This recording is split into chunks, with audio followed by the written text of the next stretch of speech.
Breaking news చూస్తున్నాము. ఆఫ్ఘనిస్తాన్ పై పాకిస్తాన్ భీకర దాడులకు దిగింది.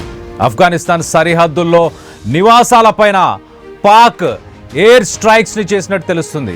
కోస్ట్, కునార్ అలాగే పక్తికా ఈ ప్రావిన్సుల్లో పౌర నివాసాలపై వాటిని లక్ష్యంగా చేసుకుంటూ పాకిస్తాన్ దాడులు చేసింది. పాక్ దాడుల్లో ఇప్పటిదాకా 11 మంది చిన్నారులు అలాగే దాంతోపాటు 13 మంది మృతి చెందినట్టు తెలుస్తుంది. చాలామంది సివిలియన్స్ ఉన్న ప్లేస్లోనే పాకిస్తాన్ ఈ ఎయిర్ స్ట్రైక్స్ని నిర్వహించింది. నిద్రలోనే వీరందరూ కూడా కన్ను మూశారు. దాంట్లో 11 మంది చిన్నారులు ఉండడం దురదృష్టకరం అంటూ మాట్లాడుకొచ్చారు. మరో 14 మందికి కూడా తీవ్ర గాయాలయ్యాయి. ఇటు ఆసుపత్రికి వాళ్ళని హుటాహుటలా తరలించే ప్రయత్నం చేశారు. అర్ధరాత్రి వేళ దాడి జరగడంతో తప్పించుకోలేని పరిస్థితులు అంటూ కూడా మాట్లాడుకొచ్చారు. దీనిపైన ఖైబర్ పఖ్తుంఖ్వా ప్రావిన్స్లోని సెక్యూరిటీ పోస్టుపై కూడా ఇటీవల దాడి జరిగింది. తాలిబాన్ మిలిటెంట్లు ఈ దాడి చేసినట్లు పాక్ అధికారులు అనుమానాన్ని వ్యక్తపరుస్తున్నారు. ఈ ఘటన జరిగిన నేపథ్యంలో ఆఫ్ఘనిస్తాన్పై పాక్ వైమానిక దాడులను కొనసాగిస్తూనే ఉంది. దానికి సంబంధించిన విజువల్స్ని మనం రైట్ సైడ్ బాక్స్లో చూస్తున్నాం. నిన్న మొన్న మనం చూస్తే పాకిస్తాన్కి సంబంధించిన పాకిస్తాన్ ఆక్యుపైడ్ కాశ్మీర్ ప్రాంతంలో నిరసనలను వెళ్ళగక్కారు. పాకిస్తాన్లో ఉన్న ప్రజలందరూ తమ దేశంలో ఆర్థిక పరిస్థితులు అలాగే సబ్సిడీల గురించి నిరసనలు వస్తున్న సమయంలో ఇటు పాకిస్తాన్ ఈ విషయాన్ని డైవర్ట్ చేయడానికి డిస్ట్రాక్షన్గా ఆఫ్ఘనిస్తాన్ పైన దాడులను నిర్వహించింది. ఆఫ్ఘనిస్తానే ఈ పాకిస్తాన్లోని అన్స్టెబిలిటీకి కారణాలంటూ చెప్పుకొచ్చే ప్రయత్నం చేసింది. మొత్తానికైతే దీనికి సంబంధించి డీటెయిల్గా మాట్లాడుకుందాం. ఆఫ్ఘనిస్తాన్ బుధవారం రోజు పాకిస్తాన్ ఫ్రెష్గా అటాక్స్ చేసింది. దాంట్లో 13 మంది చనిపోయారు, 14 మంది తీవ్రంగా గాయపడ్డారు. Taliban spokes person Zabihullah Mujahid అయినా ఈ స్ట్రైక్స్ అన్ని కోస్ట్, కునార్ అలాగే పక్టికా ఈ ఏరియాస్లో జరిగాయి. దాంట్లో 11 మంది చిన్నారులు చనిపోయారు. అలాగే ఒక మహిళ, ఒక వృద్ధుడు కూడా చనిపోయినట్టు తెలుస్తుంది. సో సివిలియన్ ఏరియాస్నే టార్గెట్ చేశారు. పాకిస్తాన్ అయితే దీనిపైన ఏమీ స్పందించలేదు. ఈ రీసెంట్ టైమ్స్లో ఒకసారి మనం చూస్తే కనుక 2 దేశాల మధ్య ఆ బార్డర్స్ మధ్య క్లాషెస్ ఒక్కసారిగా నెక్స్ట్ లెవెల్కి పీక్ ఇంటెన్సిఫై అయినాయని చెప్పుకోవచ్చు. మరోపక్కన ఆఫ్ఘనిస్తాన్ పాకిస్తాన్లో అటాక్ చేసింది. అందుకే మేము ఈ ఆఫ్ఘనిస్తాన్ టెరిటరీ పైన ఎయిర్ స్ట్రైక్స్ని చేశామంటూ పాకిస్తాన్ వెల్లడించే ప్రయత్నం చేస్తుంది. కాబుల్ అలాగే ఇస్లామాబాద్ ఇవి 2 కూడా సెక్యూరిటీ కన్సర్న్స్ పైన కొంత హైటెన్షన్ వాతావరణం అయితే నెలకొంది. పాకిస్తాన్ ఆఫ్ఘనిస్తాన్ తెహరీకి తాలిబాన్ పాకిస్తాన్ అనే ఒక మిలిటెంట్ గ్రూప్కి ఆశ్రయం ఇస్తుంది ఆఫ్ఘనిస్తాన్ అంటూ పాకిస్తాన్ ఆరోపిస్తుంది. ఆఫ్ఘాన్ గవర్నమెంట్ మాత్రం ఇవన్నీ కూడా తప్పుడు ప్రచారాలు చేసే ప్రయత్నం చేస్తుంది పాకిస్తాన్ అంటూ చెప్పుకొచ్చే ప్రయత్నం చేస్తున్నారు. మరి ముఖ్యంగా ఒకసారి పాకిస్తాన్కి సంబంధించి మనం చూస్తే ఇండియా స్ట్రాంగ్గా పాకిస్తాన్ని యుఎన్ సెక్యూరిటీ కౌన్సిల్లో ఆఫ్ఘనిస్తాన్ పైన ఏదైతే దాడులని నిర్వహిస్తుందో ఆ దాడులని ఉద్దేశించి ఇండియా కూడా మాట్లాడుతూ పాకిస్తాన్ని తప్పుపట్టే ప్రయత్నం చేసింది. ఇండియా పర్మనెంట్ రిప్రజెంటేటివ్ ఎవరైతే యునైటెడ్ నేషన్స్కి ఉన్నారో హరీష్ పర్వతనేని ఆయన పాకిస్తాన్ కావాలనే సివిలియన్స్ ఉన్న ఏరియాలో మిలిటరీ స్ట్రైక్స్ చేస్తున్నారు ఆఫ్ఘనిస్తాన్లో అంటూ, అలాగే ఈ యాక్షన్స్ అన్నిటినీ కూడా పాకిస్తాన్ సావెనిటీని వాటన్నిటిని థ్రెటన్ చేస్తున్నాయి, అక్కడ శాంతి భద్రతలకు భంగం కలిగిస్తున్నాయి. కాబట్టి కౌన్సిల్ దీన్ని సీరియస్గా తీసుకోవాలి. చనిపోయిన సామాన్యుల ప్రజలకి అలాగే కౌంటర్ టెర్రరిజంకి సంబంధించిన వాటిపైన ఆపరేషన్స్ పైన యాక్షన్ తీసుకోవాలి అంటూ యుఎన్ సెక్యూరిటీ కౌన్సిల్ని ఇండియా ప్రతినిధి హరీష్ పర్వతనేని ఆయన కోరడం జరిగింది. మరోపక్కన ఇండియా చాలా క్లియర్గా ఆఫ్ఘనిస్తాన్కి సంబంధించిన ట్రేడ్ ట్రాన్సిట్ యాక్సెస్ అంటే వాళ్ళ రవాణాకి సంబంధించిన ఆ రూట్స్ అన్నిటిని కూడా పాకిస్తాన్ బ్లాక్ చేసే ప్రయత్నం చేస్తుంది. ఆఫ్ఘనిస్తాన్ ఒక ల్యాండ్ లాక్డ్ నేషన్, అంటే సరిహద్దుల్లో ఎలాంటి ట్రాన్స్పోర్ట్ ఫెసిలిటీస్ లేని కంట్రీ అని చెప్పొచ్చు. అంటే ఇతర దేశాలకి రవాణా సమస్యలు అయితే ప్రస్తుతానికి ఆఫ్ఘనిస్తాన్కు ఉన్నాయి. దానికి పాకిస్తానే కారణం. సో దీనికి సంబంధించి ఆఫ్ఘనిస్తాన్ స్పోక్స్ పర్సన్ కూడా మాట్లాడారు. ఒకసారి ఆఫ్ఘనిస్తాన్ స్పోక్స్ పర్సన్ అక్కడ స్థానికులు ఏం మాట్లాడుతున్నారో ఒక్కసారి ఆఫ్ఘనిస్తాన్లో జరిగిన ఘటన పైన స్థానికుల మాటల్లోనే వినే ప్రయత్నం చేద్దాం.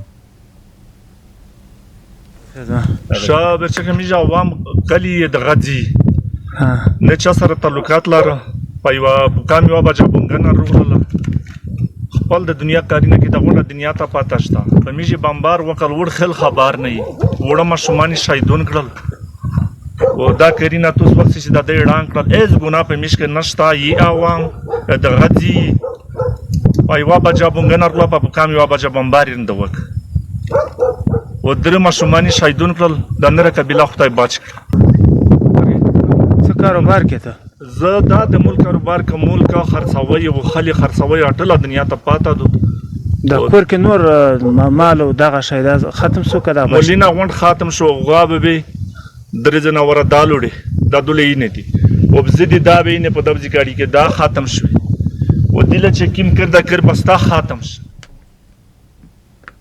రైట్ స్థానికులు మాట్లాడుతూ అర్ధరాత్రి సమయంలో వాళ్ళు ఈ దాడులను నిర్వహించారు. మరి ముఖ్యంగా మేమందరం సాధారణ ప్రజలు మాత్రమే ఉన్నాం ఇక్కడ ఎలాంటి మిలిటరీ కానీ ఎలాంటి తెహరీకి తాలిబాన్కి సంబంధించిన వ్యక్తులు కానీ ఎవరూ లేరు. అందులోనూ అర్ధరాత్రి సమయం కావడంతో మాకు ఎక్కడికి వెళ్ళాలో కూడా అర్థం కాని సిచ్యువేషన్. నిద్రలో ఉన్న సమయంలోనే అందరూ చనిపోయారు. ఈ మృతుల్లో 11 మంది చిన్నారులు ఉన్నారు, ఒక మహిళ, ఒక వృద్ధుడు, మొత్తంగా మరొక 14 మందికి కూడా తీవ్ర గాయాలయ్యాయి. ఇవన్నిటికీ పాకిస్తాన్ బదులు చెప్పాలి అంటూ కూడా స్థానికులు వెలగెత్తుతున్నారు. వాళ్ళ ప్రాంతం మొత్తం కూడా చిన్న భిన్నం అయిపోయిన పరిస్థితులను అక్కడ స్థానికులు చెప్పే ప్రయత్నం చేశారు. ఒకసారి ఆ ఘటనా స్థలంలో ఎలాంటి పరిస్థితులు నెలకొని ఉన్నాయో ఒకసారి ఆ ఘటనా స్థలానికి సంబంధించిన ఆ విజువల్స్ని కూడా ఒకసారి చూసే ప్రయత్నం చేద్దాం.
పాకిస్తాన్ ఆక్యుపైడ్ కాశ్మీర్, పాకిస్తాన్ మొత్తంగా ఇప్పుడు ఆర్థిక పరిస్థితి సంక్షోభంలో ఉందని చెప్పుకోవాలి.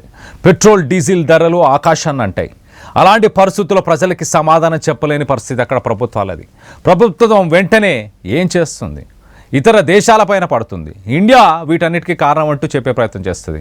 లేక ఆఫ్ఘనిస్తాన్లో సివిలియన్స్ పైన అక్కడున్న ప్రాంతాలపైన ఎయిర్ స్ట్రైక్స్ని కానీ దాడులని నిర్వహించి వాటన్నిటినీ మిలిటెంట్స్గా చూపించే ప్రయత్నం చేస్తుంది. అదే మరొకసారి జరిగిందనుకోవచ్చు. సో మొత్తానికైతే ఆఫ్ఘనిస్తాన్ కోసం సపోర్ట్ చేస్తూ భారత్ UN సెక్యూరిటీ కౌన్సిల్లో కూడా ఒక ప్రాతినిధ్యాన్ని వహించింది. చాలా క్లియర్గా అక్కడ సాధారణమైన ప్రజలని చంపే ప్రయత్నం పాకిస్తాన్ చేస్తుంది. కాబట్టి పాకిస్తాన్ పైన యాక్షన్ తీసుకోవాలి అంటూ ఇటు భారత ప్రతినిధి కూడా మాట్లాడుకొచ్చారు. సో మొత్తం మీద పాకిస్తాన్లో ఉన్న పరిస్థితులను మెరుగుపరిచే అవకాశం లేకపోవడంతో ఒక డిస్ట్రాక్షన్ కార్డుగా ప్రస్తుతానికి ఆఫ్ఘనిస్తాన్ పైన దాడులు చేశారు. ఈ దాడుల్లో 11 మంది చిన్నారులు అక్కడికక్కడే చనిపోయారు.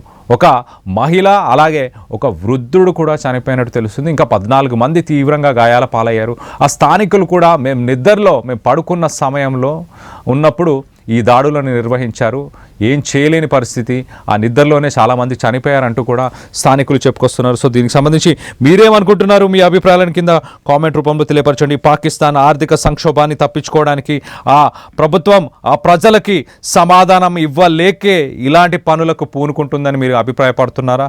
దీని వెనక ఎవరున్నారు ఏంటి అన్న దానిపై మీ అభిప్రాయాలు ఏంటనేది కింద కామెంట్ రూపంలో తెలియపరచండి.